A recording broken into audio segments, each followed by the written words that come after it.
Once we begin to make peace with ourselves on the inner level, life seems to flow much more pleasantly. So what did this experience teach me personally? I realized that I had the power to change my life if I was willing to change my thinking and release the patterns that kept me living in the past. This experience gave me the inner knowledge that if we are willing, really willing to do the work, the mental work, we can make incredible changes in our minds, our bodies, and our lives. No matter where you are in life, no matter what you've contributed to creating, no matter what's happening, you are always doing the best you can with the understanding and awareness and knowledge that you have. And when you know more, you will do it differently, as I did. Don't berate yourself for where you are. Don't blame yourself for not doing it faster or better.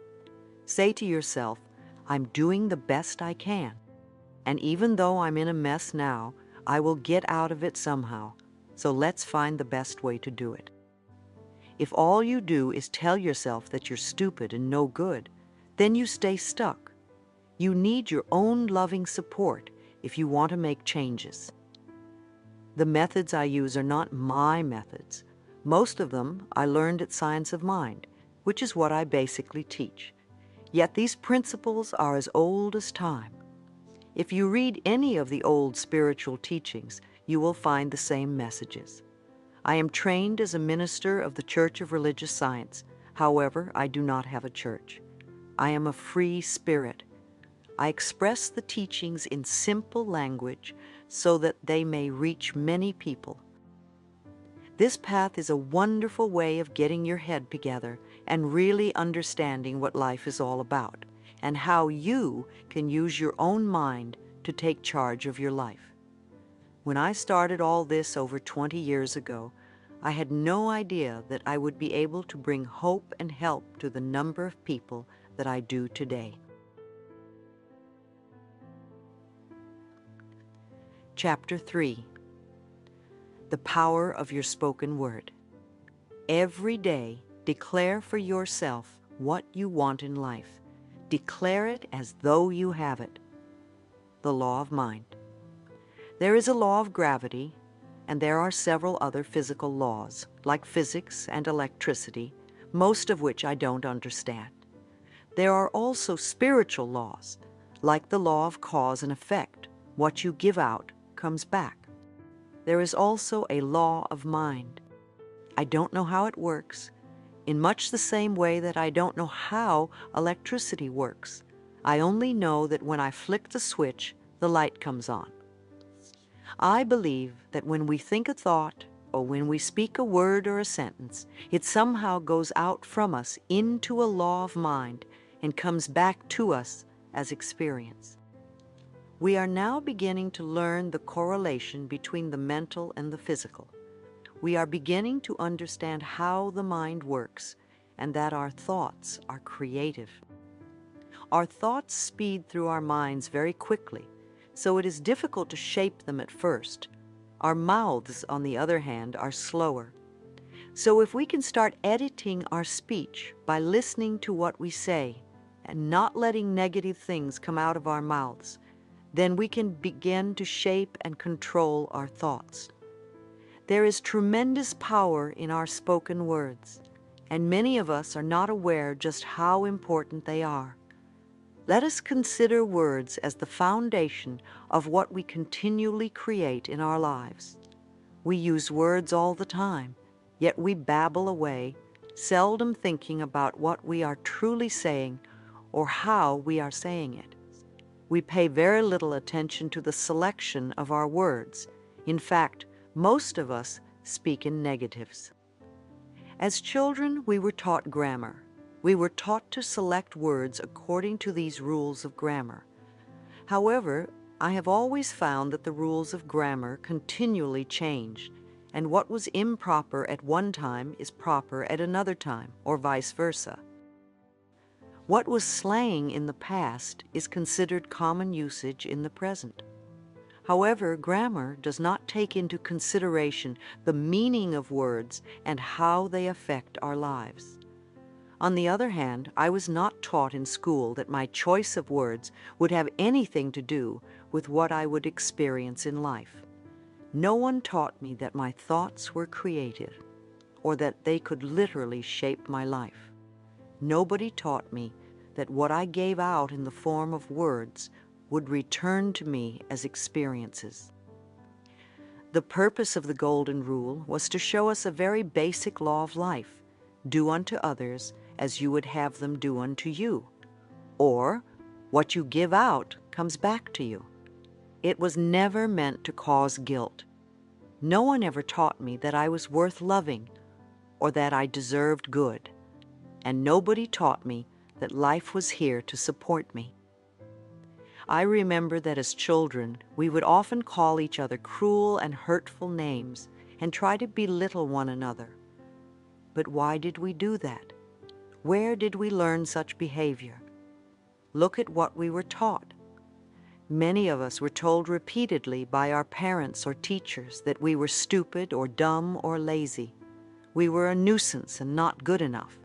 Sometimes we heard our parents say that they wished we had never been born. Maybe we cringed when we heard these words, but little did we realize how deeply embedded the hurt and pain would become. Changing our self-talk. Too often we accepted the early messages that our parents gave us. We heard, "Eat your spinach, clean your room, or make your bed," in order to be loved. You got the idea that you were only acceptable if you did certain things, that acceptance and love were conditional. However, that was according to somebody's idea of what was worthwhile and had nothing to do with your deep inner self-worth. You got the idea that you could only exist if you did these things to please others. Otherwise, you did not have permission to even exist. These early messages contribute to what I call our self-talk, the way we talk to ourselves. The way we talk to ourselves inwardly is really important because it becomes the basis of our spoken words. It sets up the mental atmosphere in which we operate and which attracts to us our experiences. If we belittle ourselves, life is going to mean very little to us. If we love and appreciate ourselves, then life can be a wonderful, joyous gift. If our lives are unhappy, or if we are feeling unfulfilled, it's very easy to blame our parents or them and say it's all their fault. However, if we do, we stay stuck in our conditions, our problems, and our frustrations. Words of blame will not bring us freedom. Remember, there is a power in our words. Again, our power comes from taking responsibility for our lives. I know it sounds scary to be responsible for our lives, but we really are, whether we accept it or not. If we want to be responsible for our lives, we've got to be responsible for our mouths.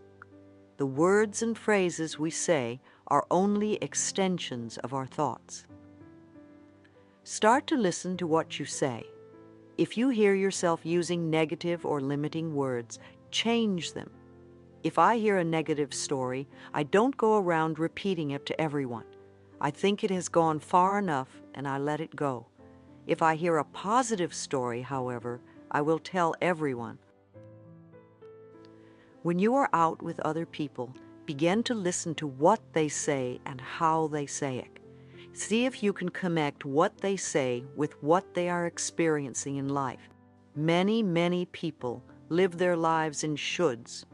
Should is a word that my ear is very attuned to. It is as if a barrel goes off every time I hear it. Often I will hear people use a dozen shoulds in a paragraph. These same people wonder why their lives are so rigid or why they can't move out of a situation. They want a lot of control over things that they cannot control. They are either making themselves wrong or making someone else wrong.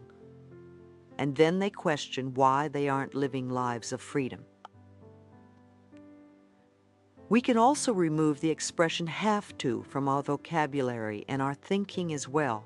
When we do, we will release a lot of self-imposed pressure on ourselves. We create tremendous pressure by saying, I have to go to work, I have to do this, I have to, I have to. Instead, let's begin to say choose to.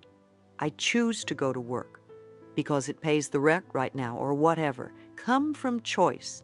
Choose to puts a whole different perspective on our lives.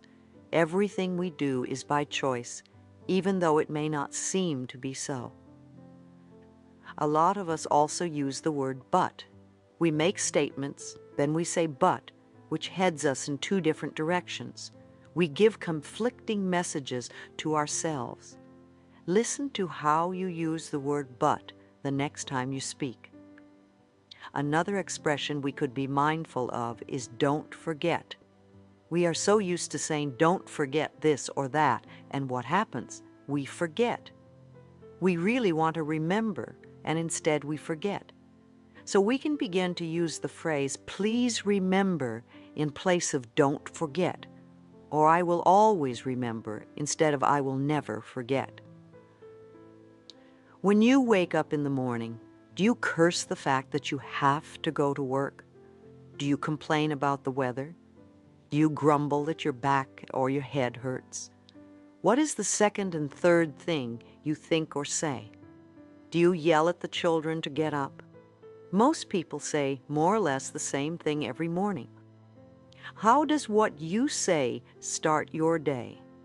Is it positive and cheerful and wonderful? Or is it whining and condemning? If you grumble and complain and moan, you're setting yourself up for just such a day. What are your last thoughts before going to bed? Are they powerful, healing thoughts or poverty, worry thoughts? When I speak of poverty thoughts, I don't mean only about the lack of money. It can be a negative way of thinking about anything in your life, any part of your life that is not flowing freely. Do you worry about tomorrow? Usually, I will read something positive before I go to sleep. I am aware that when I sleep, I am doing a lot of clearing that will prepare me for the next day.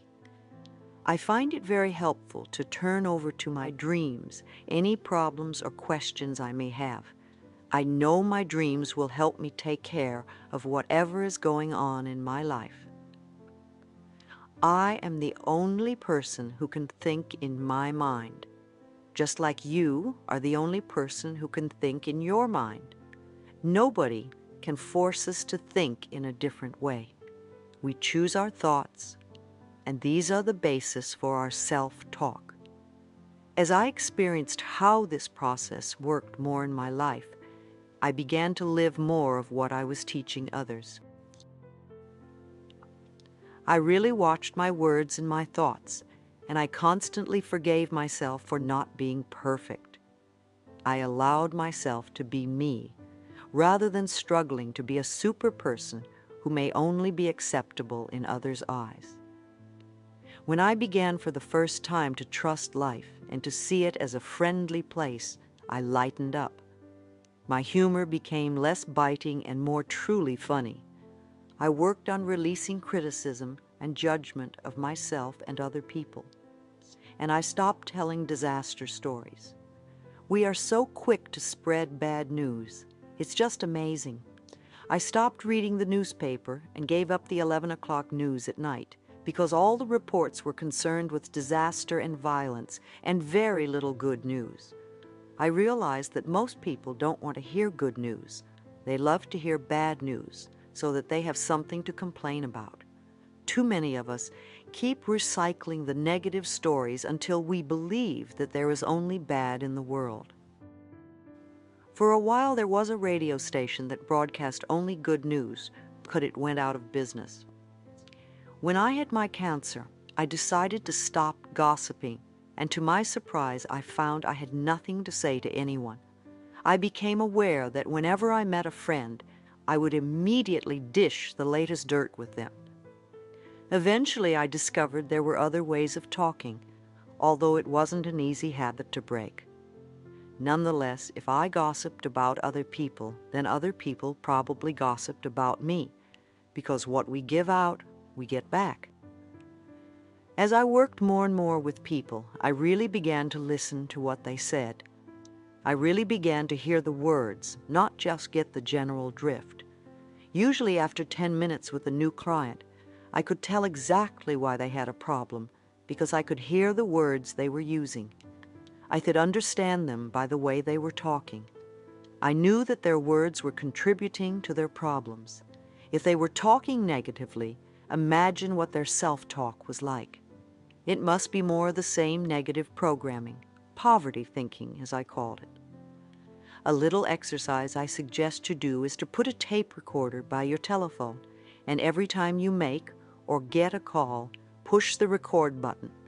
When the tape is full on both sides, listen to what you've been saying and how you say it. You will probably be amazed. You will begin to hear the words you use and the inflection of your voice. You will begin to become aware. If you find yourself saying something 3 times or more, write it down because it is a pattern. Some of the patterns may be positive and supported, and you may also have some very negative patterns that you repeat over and over and over again. The power of the subconscious mind. In light of what I've been speaking of, I want to discuss the power of our subconscious minds. Our subconscious minds make no judgments. The subconscious mind accepts everything we say and creates according to our beliefs. It always says yes. Our subconscious minds love us enough to give us what we declare. We have choice, though. If we choose these poverty beliefs and concepts, then it is assumed that we want them. It will continue to give us these things until we are willing to change our thoughts and words and beliefs for the better. We are never stuck because we can always choose again. There are billions and billions of thoughts from which to choose. Our subconscious minds don't know true from false or right from wrong. We don't want to deprecate ourselves in any way. We don't want to say something like, "Oh, stupid old me," because the subconscious mind will pick up this self-talk, and after a while you will feel that way. If you say it enough times, it will become a belief in your subconscious. The subconscious mind has no sense of humor, and it is important for you to know and understand this concept. You cannot make a joke about yourself and think it doesn't mean anything.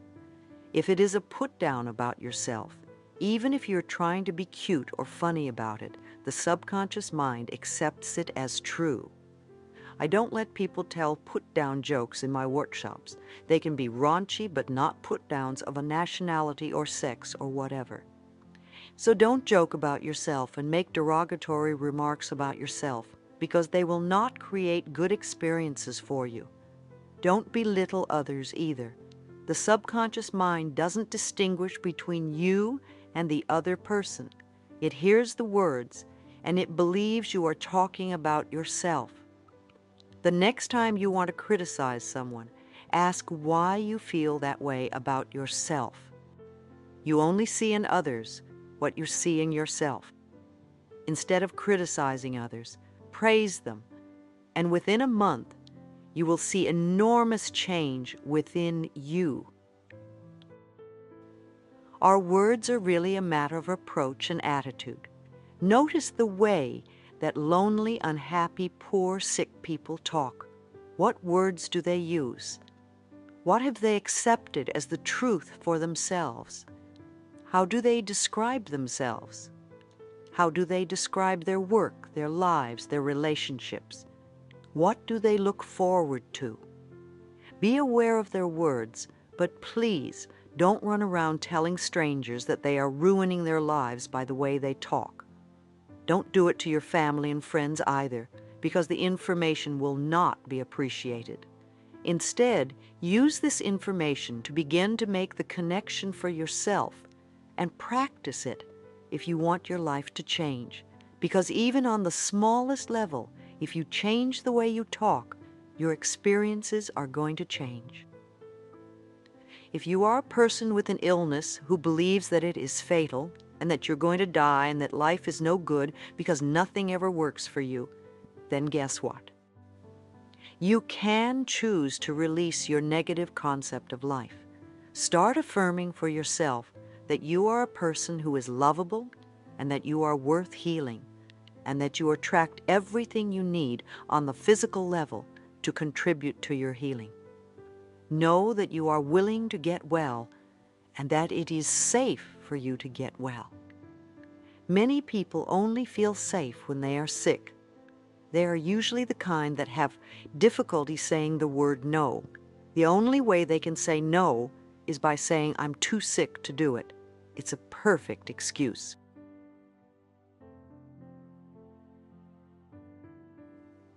I remember a woman at one of my workshops who had 3 cancer operations.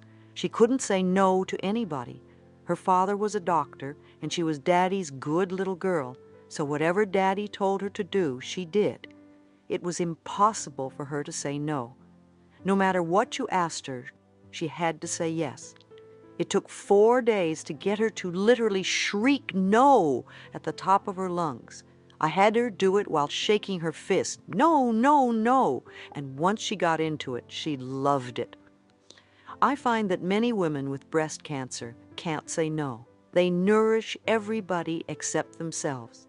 One of the things I recommend to a woman with breast cancer is that she must learn to say no. No, I don't want to do it. No.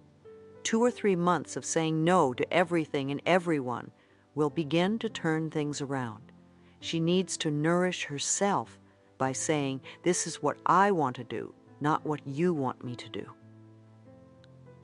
When I used to work with clients privately, I would hear them argue on behalf of their limitations, and they would always want me to know why they were stuck because of one reason or another.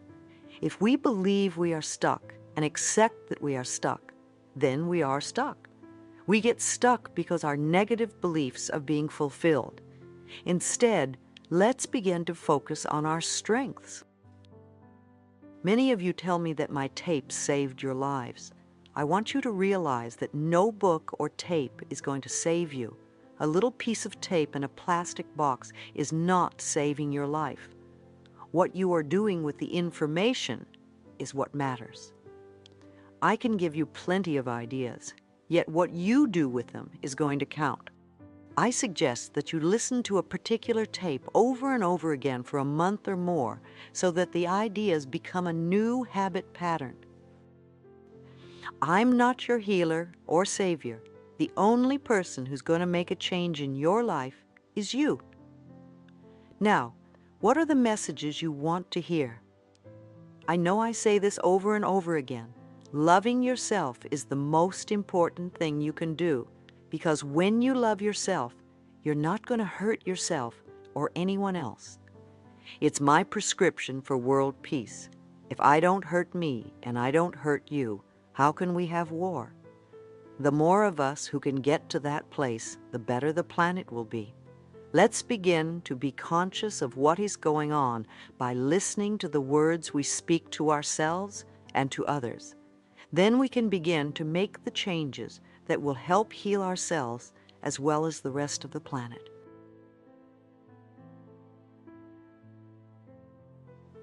Chapter 4. Reprogramming Old Tapes. Be willing to take the first step, no matter how small it is. Concentrate on the fact that you are willing to learn. Absolute miracles will happen. Affirmations do work. Now that we understand a little bit more about how powerful our thoughts and words are, we can choose to retrain our thinking and speaking into positive patterns if we're going to get beneficial results. Are you willing to change your self-talk into positive affirmations? Remember, every time you think a thought and every time you speak a word, you are saying an affirmation. An affirmation is a beginning point. It opens the way to change. In essence, you are saying to your subconscious mind, I am taking responsibility. I am aware that there is something I can do to change. When I talk about doing affirmations, I mean to consciously choose sentences or words that will either help to eliminate something from your life or help to create something new in your life. And you do this in a positive way. If you say, "I don't want to be sick anymore," the subconscious mind hears sick more. Now you want to tell it clearly what you do want. That is, say, "I am a healthy person. I radiate good health." The subconscious mind is very straightforward. It has no strategy or designs. What it hears is what it does. If you say, "I hate this car," it doesn't give you a wonderful new car because it doesn't know what you want. Even if you get a new car, you will probably hate it soon because that is what you've been saying about it. The subconscious only hears, "hate this car." You need to clearly declare your desires in a positive way, as in, "I have a beautiful new car that suits all my needs," or "I always have a car that I love." If there is something in your life that you really dislike, I have found one of the quickest ways to release it is to bless it with love. I bless you with love, and I release you and let you go. This works for people, situations, objects, and living quarters. You could even try it on a habit you would like to be free of and see what happens. I knew one man who said, "I bless you with love and release you from my life," to every cigarette he smoked. After a few days, his desire for smoking was considerably less, and in a few weeks the habit was gone. You deserve good. Think for a moment. What is it you really want right now? What is it you want today in your life? Think about it, and then say, "I accept for myself whatever it is that you want." This is where I find that most of us get stuck. The bottom line is the belief that we don't deserve to have what we want. Our personal power lies in the way we perceive our deservability. Our not deserving comes from childhood messages. Again, we don't have to feel that we cannot change because of these messages. Often people will come to me and say, "Louise, affirmations don't work." It really has nothing to do with affirmations. It is the fact that we don't believe we deserve the good. The way to find out if you believe that you deserve something is to say an affirmation and notice the thoughts that come up as you say it. Then write them down, because when you see these thoughts on paper, they will be very clear to you. The only thing that keeps you from deserving or loving yourself or whatever is someone else's belief or opinion that you have accepted as truth. When we don't believe that we deserve good, we will knock the pinnings out from under ourselves, which we can do in a variety of ways. We can create chaos, we can lose things, we can hurt ourselves, or have physical problems like falling, or have accidents. We want to start believing that we deserve all the good that life has to offer. In order to reprogram the false or negative belief, what would be the first thought that you would need to begin to create this new whatever in your life? What would be the building block or the foundation that you would need to stand on? What would be the sort of thing that you would need to know for yourself, to believe, to accept? Some good thoughts to start with could be, "I am worthwhile. I am deserving. I love myself. I allow myself to be fulfilled," etc. These concepts form the very basis of beliefs on which you can build. Do your affirmations on top of these building blocks to create what you want.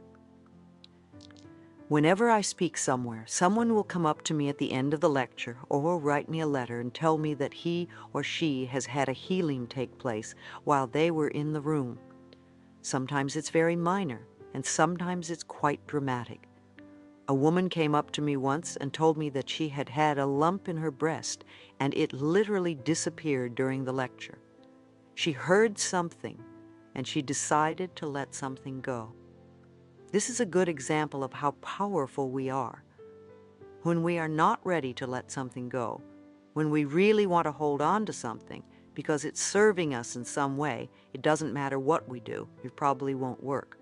However, when we are ready to let it go, as this woman was, it's amazing how the smallest circumstance can help us release it.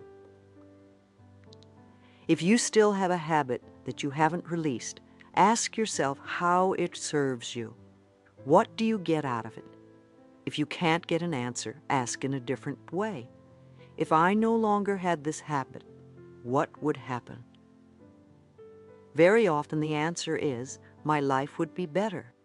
So it comes back to the fact that we believe we don't deserve a better life in some way. Ordering from the cosmic kitchen. When you first say an affirmation, it may not seem true. But remember, affirmations are like planting seeds in the ground. When you put a seed in the ground, you don't get a full-grown plant the next day. We need to be patient during the growing season. As you continue to say the affirmation, either you will be ready to release whatever you don't want, and the affirmation will become true, or it will open a new avenue to you, or you may get a brilliant brainstorm, or a friend may call you and say, "Have you tried this?" You will be led to the next step that will help you. Keep your affirmations in the present tense. You can sing them and make a jingle out of them so that they repeat over and over in your head. Remember that you cannot affect a specific person's actions with your affirmations. To affirm that John is now in love with me is a form of manipulation, and it is trying to have control over another person's life. It will usually have a boomerang effect on you. You will become very unhappy when you don't get what you want.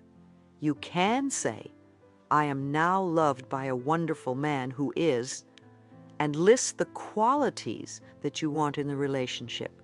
That way you allow the power within you to bring to you the perfect person to fill that bill, who may possibly be John.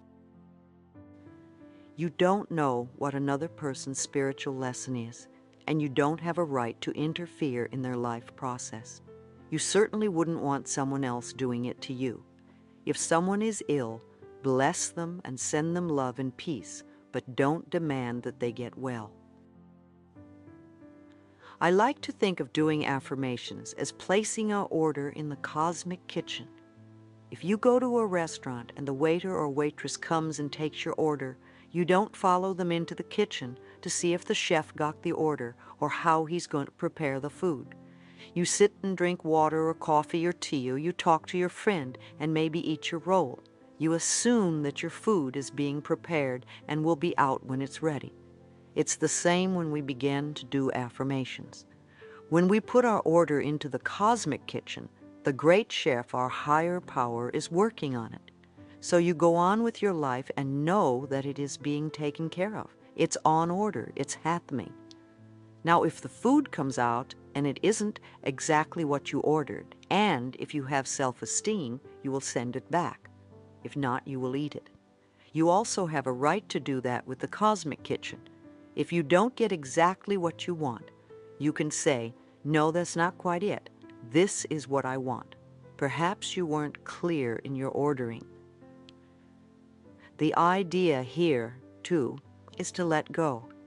At the end of my treatments and medications, I use the words, "and so it is." It's a way of saying, higher power, it's in your hands now. I release it to you. Reprogramming the subconscious mind. The thoughts we think accumulate, and when we are unaware, the old thought resurfaces. When we are reprogramming our minds, it is normal and natural that we go a little forward, we come a little back, and we go a little forward again. It's part of practicing. I don't think there is any new skill that you can learn absolutely 100% in the first few minutes. Do you remember when you first learned how to use a computer, how frustrating it was? It took practice. You had to learn how it worked, to learn its laws and systems.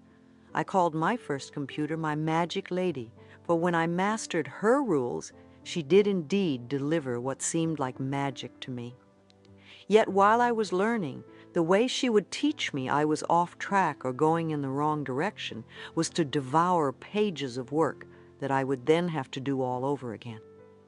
Out of all the mistakes, I learned how to flow with the system. To flow with the system of life, you want to become aware that your subconscious mind is like a computer. Garbage in, garbage out. If you put negative thoughts in, then negative experiences come out. Yes, it takes time and practice to learn the new ways of thinking. Be patient with yourself. When you are learning something new and the old pattern returns, are you going to say, "Oh, I didn't learn anything"? Or are you going to say, "Okay, that's all right, come on, let's do it again the new way"? Or say you cleared an issue and think you'll never have to deal with it again. How do you know if you've really worked it through unless you test yourself? So you bring up the old situation one more time and watch how you react. If you jump right back into the old way of reacting to it, then you know you haven't really learned that particular lesson, and you need to do more work on it. That's all it means. You want to realize it's only a little test to see how far you've come. If you begin to repeat your affirmations, the new statements of truth about yourself, you give yourself an opportunity to react differently. Whether it's a health problem, a financial one, or a relationship difficulty, if you react in a new way to the situation, then you're on your way to having another issue handled. Then you can move on to other areas. Remember, too, that we work on layers at a time. You can reach a plateau and think, "I've done it." And then later on, some old issue resurfaces and you may injure yourself or get sick and you don't get better for some time. Look to see what the underlying beliefs are. It may mean that you have some more work to do because you are going to the next deeper layer. Don't feel that you're not good enough because something you've worked to clear comes up again. When I discovered that I was not a bad person because once again I was facing an old issue, it became much easier for me to keep going. I learned to say to myself, "Louise, you're doing very well. Look how far you have come. You just need more practice, and I love you."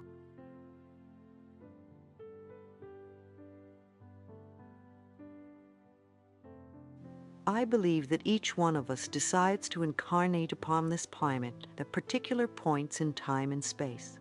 We have chosen to come here to learn a particular lesson that will advance us on our spiritual, evolutionary pathway.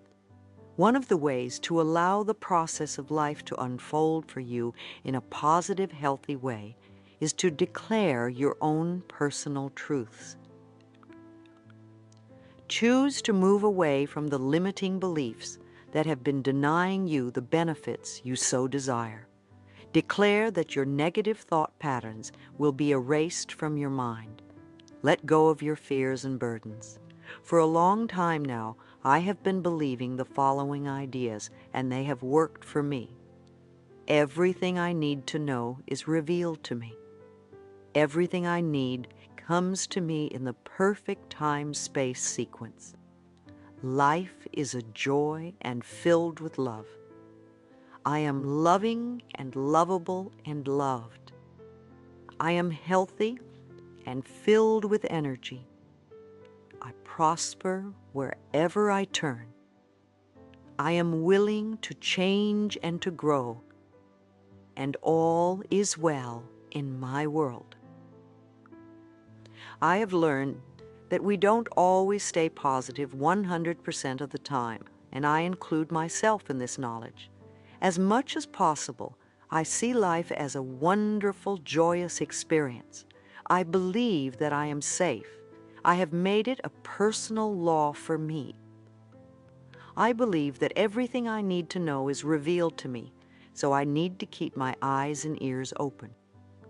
When I had cancer, I remember thinking that a foot reflexologist would be very helpful to me. One evening I went to a lecture of some sort. Usually I sit in the front row because I like being close to the speaker.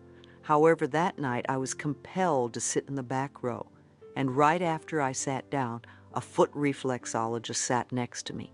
We began to talk, and I learned that he even made house calls. I didn't have to look for him. He came to me. I also believe that whatever I need comes to me in the perfect time-space sequence. When something goes wrong in my life, I immediately start to think, all is well, it's okay, I know that this is all right. It's a lesson, it's an experience, and I'll pass through it. There is something here that is for my highest good. All is well. Just breathe, it's okay. And I do the best I can to calm myself so I can think rationally about whatever is going on. And of course, I do work through everything. It may take a little time, but sometimes things that seem to be great disasters really turn out to be quite good in the end, or at least not the disasters that they seem to be in the beginning. Every event is a learning experience.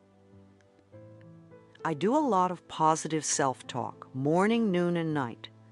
I come from a loving space of the heart, and I practice loving myself and others as much as I possibly can. My capacity to love expands all the time. What I do today is much more than I was doing 6 months or a year ago. I know a year from now my consciousness and my heart will have expanded and I'll be doing even more.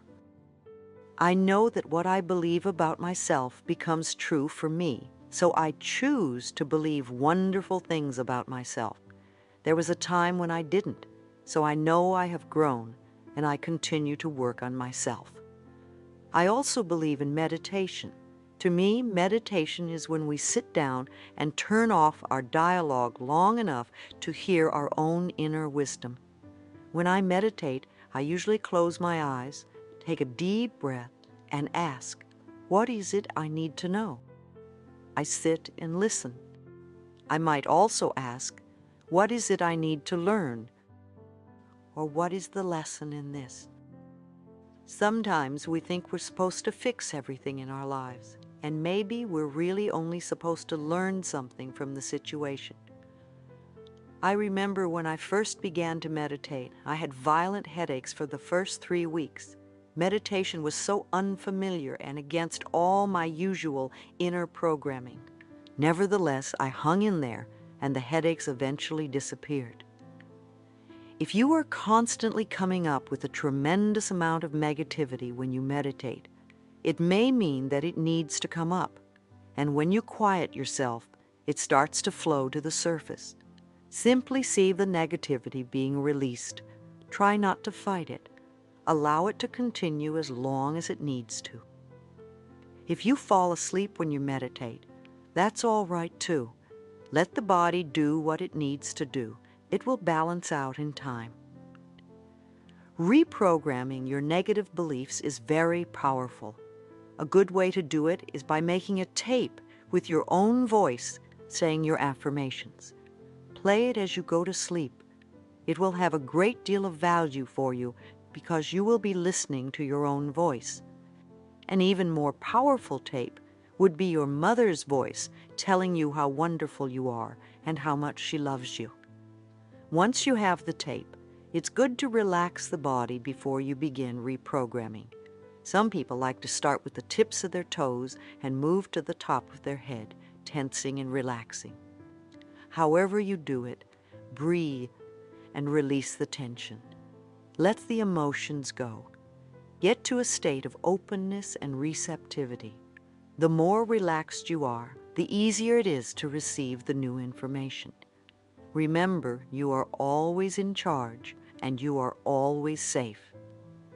It's wonderful to listen to tapes or read self-awareness books and do your affirmations. But what are you doing for the other 23 hours or so a day? You see, that is what really matters. If you sit down and meditate and then get up and rush to work and scream at somebody, that counts too. Meditations and affirmations are wonderful, yet what you do at other times are just as important. Treat doubt as a friendly reminder. I'm often asked questions about whether people are doing affirmations correctly or whether they are even working, and about doubt. I'd like you to think of doubt a little differently than you may have been. I believe that the subconscious mind resides in the solar plexus area of the body, where you carry those gut feelings. When something sudden happens, don't you immediately get a strong feeling in your gut? It is where you take everything in and store it. Ever since we were little children, every message we have received, everything we have done, all the experiences we have had, all that we have said, have all gone into the filing cabinets right there in the solar plexus area. I like to think that there are little messengers in there, and when we think thoughts or have experiences, the messages go in, and the messengers file them in the appropriate files. For many of us, we have been building up files labeled, "I'm not good enough, I'll never make it, I don't do it right." We have gotten absolutely buried under these files. Suddenly, we do a few affirmations such as, "I'm wonderful and I love myself." And the messengers pick them up and say, "What's this? Where does it go? We have never seen this one before." So the messengers call doubt. "Doubt, come over here and see what's going on." So doubt picks up the message and asks the conscious mind, "What's this? You've always been saying the other things." And on a conscious level, we can react in two ways. We can say, "Oh, you're right, I'm terrible, I'm no good, I'm sorry, that's not the right message," and go back to our old ways. Or we can say to doubt, "That was the old message. I have no need for it now. This is the new message." Tell doubt to start a new file, because there will be lots of these loving messages coming through from now on. Learn to treat doubt as a friend, not the enemy, and thank it for questioning you. Use it to strengthen your new beliefs. It doesn't matter what work you do in this world. Doesn't matter if you are a bank president or a dishwasher, a housewife or a sailor. You have wisdom inside of you that is connected to universal truth. When you are willing to look within and ask the simple questions such as, "What is this experience trying to teach me?" And if you are willing to listen, then you will have the answer. Most of us are so busy running around creating the soap opera and drama we call our lives that we don't hear anything. Don't give your power over to other people's pictures of right and wrong. They only have power over us when we give our power to them. Groups of people give their power over to others. It happens in a lot of cultures. Women in our culture often give their power to men. They say things like, "My husband won't allow me to." Well, that's certainly giving your power away. If you believe it, you box yourself into a place where you can't do anything unless you are given permission by another person. Who do you give your power to? The more open-minded you are, the more you learn, and the more you can grow and change. A woman once shared with me that when she got married, she was very unassertive because that was the way she was brought up. It took years for her to realize that her conditioning kept her locked in a corner. She blamed everyone, her husband and her in-laws, for her problems. Eventually, she divorced her husband. However, she still blamed him for so many things that were not right in her life. It took her 10 years to relearn her patterns and to take her power back. In hindsight, she realized that she was responsible for not speaking up and for not standing up for herself, not her husband or her in-laws. They were there to reflect back to her what she felt inside, a sense of powerlessness. Don't give your power away based on what you read either. I remember years ago I read some articles in a well-known magazine, and I happened to know something about each subject described in the articles, and in my opinion the information was totally erroneous. The magazine lost all credibility for me, and I didn't read it again for many years. You are the authority in your life, so don't think that because something is in print that it's always the truth. Inspirational speaker Terry Cole Whitaker wrote a wonderful book called "What You Think of Me Is None of My Business." It's true. What you think of me is none of my business. It's your business. In the end, what you think of me is going out from you in vibrations and will come back to you. When we have illumination, when we become conscious of what we are doing, we can begin to change our lives. Life is really here for you. You need only ask. Tell life what you want, and then allow the good to happen.